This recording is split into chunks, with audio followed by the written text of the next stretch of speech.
وہ سب ہم نے اپنے بچپن سے ایک چیز دیکھی، ہمارے پاس جو دعوت نامے شادی کے آتے تھے اس میں 2 کارڈز ہوتے تھے جی. کچھ عرصے بعد اس میں تیسرے کارڈ کا اضافہ ہو گیا تھا. پہلا کارڈ تھا کہ بھائی جو بارات رخصتی ہے دلہن کی وہ اس تاریخ کو ہے اور اس میں نکاح پہلے ہوگا شام میں.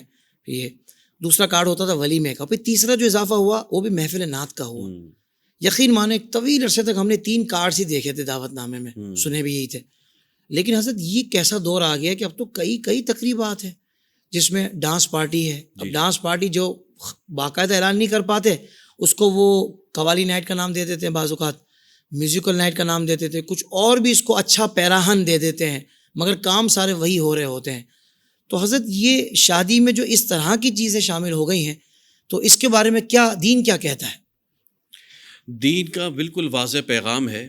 یہ جتنی رسمیں ہم نے بڑھائی ہیں اور بالخصوص آپ نے جو ذکر کیا قوالی نائٹ کے نام سے اور دیگر فنکشنز کے نام سے، میں تو حیران ہو گیا کہ یہ قوالی کے نام پر کیا اللہ عذاب نہ نازل فرما دے ان کے اوپر. نام قوالی اور کام ڈانس پارٹی. کام کیا ہو رہا ہے؟ ڈانس پارٹیاں. اور یہ مخلوط مرد و عورت بیٹھے ہوئے ہیں اور ایک قوال اپنی قوالی کے نام پر مرد و عورت بٹھا کر، یہ خوف آ رہا تھا. وہ کلپ نظر سے گزرا تو رونگٹے کھڑے ہو گئے کہ یار یہ کس دور میں آ گئے ہم.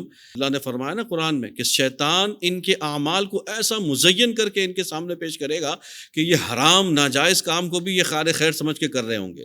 تو آج یہی حال ہو گیا کہ نکاح کے نام پر اتنی سادہ یہ کارڈ میں اضافے ہوتے رسموں میں بڑھتے قوالی فنکشنز یہ سب کرتے آج یہ اس طرح حال ہو گیا کہ سب کا گناہ اسی پر ہے کہ جس کا انعقاد کر رہا ہے، جو اس کو شروعات کر رہا ہے، جو اس کو یہ کر کس طرح ہوتا ہے کہ خاندان میں ہی خواتین نے مردوں نے کہا تھا یہ تو کرنا پڑے گا، فلاں کے یہاں ہوا تھا ہمیں کرنا پڑے گا، دماغے کے یہاں ہوا تھا ہمیں کرنا پڑے گا.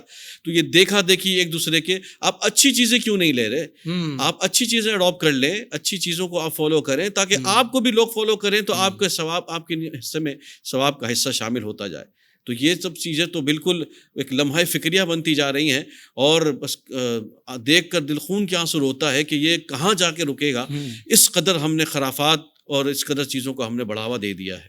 اچھا مفتی صاحب، کچھ لوگ اس میں ایسے بھی ہوتے ہیں کہ جو کہتے ہیں نہیں یہ غلط ہو رہا ہے، اس تقریب میں بیٹھے ہیں غلط ہو رہا ہے لیکن تقریب پوری اٹینڈ کر لیتے ہیں وہ.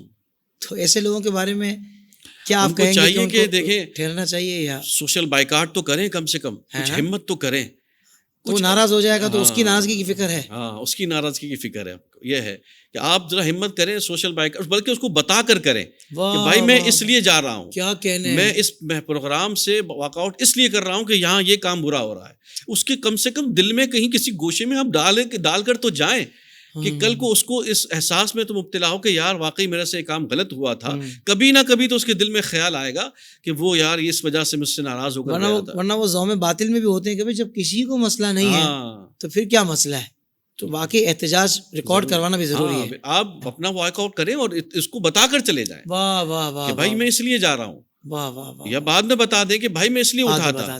اور اس وقت بھی آپ کو محسوس ہوتا ہے کہ پروگرام خراب ہوگا تو آپ بعد میں بتا دیں کہ میں اس لیے چلا گیا تھا کہ یہاں گانے باجے بج رہے تھے، آپ نے پارٹیشن کا انتظام نہیں کیا تھا، آپ نے مخلوط محفل رکھی ہوئی تھی یا پردے کا اہتمام نہیں رکھا ہوا تھا.